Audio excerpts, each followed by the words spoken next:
आप देख रहे हैं अंतिम यात्रा। तो चलिए बढ़ते हैं आज की कहानी की ओर। दोस्तों, उस रात मैं बस से ट्रैवल कर रहा था। रात काफ़ी ज़्यादा होने की वजह से मैंने इतना गौर नहीं किया था कि ये कौन सी बस है। फिर दोस्तों, उस रात मेरे साथ उस बस में क्या क्या हुआ वो जानने के बाद आपके भी रोंगटे खड़े हो जाएंगे। तो दोस्तों, क्या है पूरी सच्ची घटना जानने के लिए कहानी में अंत तक बने रहें। नमस्कार दोस्तों, मेरा नाम सोहन चौधरी है। मैं उत्तर प्रदेश के काठा जिले से बिलोंग करता हूँ। दोस्तों, जब मैं एक रात बस से ट्रैवल कर रहा था तो मेरे साथ एक ऐसी खौफनाक घटना घटी जिसने मेरे रोंगटे खड़े कर दिए। और अगर आज भी मैं उस खौफनाक घटना को याद करता हूँ तो मेरी रूह कँप आ जाती है। तो दोस्तों, उस रात मेरे साथ जो हुआ उसे मैं आज आपके साथ शेयर करने वाला हूँ। इसलिए आप अपनी कुर्सी की पेटी बांध लें और अगर आपको डर लगता है तो किसी ऐसी जगह पर जाकर बैठ जाएं जहां आपके आसपास काफ़ी ज़्यादा लोग हों। दोस्तों, ये कहानी कुछ इस प्रकार से शुरू होती है। जब मैं अपने बुआ के घर से बस स्टैंड के लिए रवाना हुआ तो दोस्तों, उस वक्त रात के 10:30 बज रहे थे। और दोस्तों, ठीक 11 बजे मैं प्रयागराज बस स्टैंड पर पहुंच चुका था। बस स्टैंड पर आने के बाद मैंने देखा चारों तरफ बस घना अंधेरा छाया हुआ था, मानो अंधेरे ने आज अपने अंदर पूरे बस स्टैंड को निगल लिया हो। खैर दोस्तों, मैंने इस पर ज़्यादा ध्यान नहीं दिया और रात के ठीक 11:30 बजे जब मेरी बस आई तो मैं जल्दी से उस बस में चढ़ गया। मैंने ये गौर नहीं किया कि ये कौन सी बस है। फिर दोस्तों, मैं बस की एक कोने वाली सीट पर जाकर बैठ गया। फिर कुछ देर बाद कंडक्टर मेरे पास आया और उसने अपनी गर्दन घुमाते हुए मुझसे कहा, भाई साहब, आपको कहाँ जाना है? दोस्तों, मुझे उसका ये व्यवहार कुछ ठीक नहीं लगा क्योंकि उसने अपनी गर्दन को 360 डिग्री पर घुमा लिया था। मेरी सांसें मेरी हलक में अटक चुकी थी। अब मेरी जवान लड़खड़ाने लगी थी कि इसी बीच बस का ड्राइवर एकदम से बोल पड़ा, अरे भाई साहब, आपको डरने की ज़रूरत नहीं है। वो दरअसल इसका काम ही यही है। ये पहले सर्कस में था ना, तो ये अपनी इसी कलाकारी से आने वाले हर एक पैसेंजर को डराता है। दोस्तों, उस ड्राइवर की बातें सुनने के बाद तब जाकर मेरी जान में जान आई।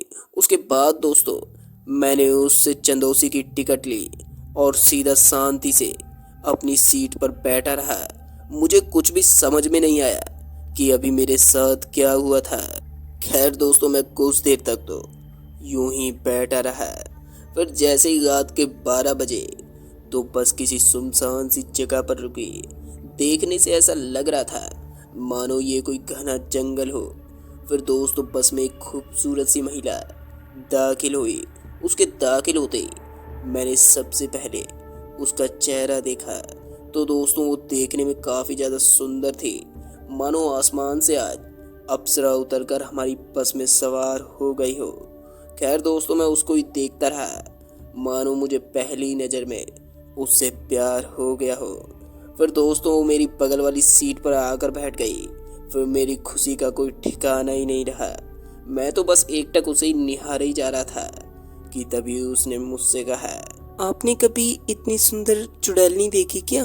दोस्तों, उस लड़की की इतनी मीठी मीठी बातें सुनने के बाद मैं तो उसकी बातों में ही खो गया। और फिर मैंने उससे कहा, वैसे आप मजाक बहुत अच्छा कर लेती हो, और आप इतनी रात को इस जंगल में क्या कर रही थी? दोस्तों, मेरी बातें सुनने के बाद उसने एक बार फिर मुझसे कहा, अरे कहा ना मैं एक चुड़ैल हूँ। दोस्तों, अभी भी मुझे उसकी बातों पर यकीन नहीं हुआ और मैं जोर जोर से हंसने लगा कि तभी बस में एक जोरदार झटका लगा जिस वजह से बस एकदम से रुकी और मेरा सर सामने वाली सीट से टकरा गया। बस के एकदम से रुकने की वजह से मेरे सर में एक जोरदार चोट आई। मैं अपना माथा पकड़कर नीचे बैठ गया और जब मैंने अपनी बगल वाली सीट पर देखा तो मैंने पाया अब वो लड़की एकदम से कहीं गायब हो गई थी। मुझे कुछ भी समझ में नहीं आया, इसलिए मैं अपनी सीट से उठा और जब मैंने ड्राइवर और कंडक्टर की तरफ देखा तो मैंने पाया वो दोनों एकदम नॉर्मल तरीके से बस आगे की तरफ बैठे हुए थे, जैसे बस में अभी कुछ हुआ ही ना हो। मैंने उस कंडक्टर को बुलाया और मैंने उस लड़की के बारे में बताया। मेरी बातें सुनने के बाद उस कंडक्टर ने मुझसे कहा, अरे भाई साहब, इतनी रात को इस बस में लड़की कहाँ से आ जाएगी। दोस्तों, उसकी बातों से ऐसा लग रहा था मानो सच में बस के अंदर कोई लड़की आई ना हो। खैर दोस्तों, मैं वापस अपनी सीट पर आकर बैठ गया और ये सोचने लगा कि वो लड़की कौन थी जो कुछ देर पहले मेरे साथ मेरी बगल वाली सीट पर बैठी हुई थी। दोस्तों, मैं अभी यही सब सोच ही रहा था कि तभी मेरी नज़र कंडक्टर और ड्राइवर के पैरों की तरफ गई तो मैंने देखा उन दोनों के पैर उल्टे थे। मतलब कि ये तो क्लियर हो चुका था कि ये एक नॉर्मल बस नहीं है और वो दोनों भी कोई भूत पिशाच ही हैं। दोस्तों, ये कंफर्म करने के लिए जब मैं उनकी तरफ बढ़ा तो मैंने पाया कंडक्टर के मुंह से खून निकल रहा था और उसके चेहरे पर एक बड़ा सा कट लगा हुआ था। ये नज़ारा देखने के बाद मेरे शरीर के रोंगटे एकदम से खड़े हो गए और मेरा पूरा शरीर ठंडा पड़ गया। फिर दोस्तों, मैं दबे पाँव दोबारा से पीछे की तरफ मुड़ा और अपनी सीट की तरफ बढ़ने लगा और मैंने सोचा बस तो धीमी रफ्तार से आगे की तरफ बढ़ रही है, क्यों न चलती बस से नीचे की तरफ कूद लिया जाए।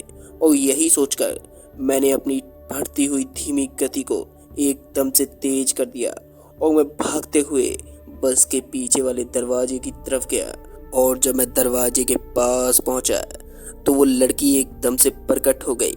अब उसका भी चेहरा काफ़ी ज़्यादा भयानक हो चुका था और उसके चेहरे पर एक बड़ा सा कट था जो कि उसे और भी ज़्यादा भयानक बना रहा था। और दोस्तों, उसकी आंखें एकदम काली पड़ चुकी थी, जैसे उसकी आंखें ही ना हो। फिर दोस्तों, उसने मेरा गला पकड़ लिया और मुझे हवा में उठा दिया और उसका इससे भी पेट नहीं भरा तो उसने मुझे नीचे पटक दिया। दोस्तों, नीचे गिरने की वजह से मुझे जोरदार चोट लगी। मेरी पूरी कमर की हड्डी एकदम से टेढ़ी पड़ गई। मैं लड़खड़ाते हुए उठा और जब मैंने सामने की तरफ देखा तो मैंने पाया अब कंडक्टर और ड्राइवर भी मेरी तरफ बढ़ने लगे, मानो आज वो तीनों मुझे मौत के घाट उतार देंगे। और जब वो दोनों मेरे पास आए तो उन दोनों ने मेरे ऊपर एकदम से झपट्टा मार दिया और अपने नुकीले नुकीले नाखूनों से मेरे सीने को चीरने लगे। मैं दर्द से कराने लगा, लेकिन इससे उन्हें कोई फ़र्क नहीं पड़ने वाला था। और दोस्तों, ना जाने कैसे मैं उसी वक्त बेहोश हो गया और जब मुझे होश आया तो मैं उसी बस के अंदर था। मैं पूरा खून से लहूलुहान हो चुका था और बस अपनी तेज रफ्तार के साथ आगे की तरफ बढ़ रही थी।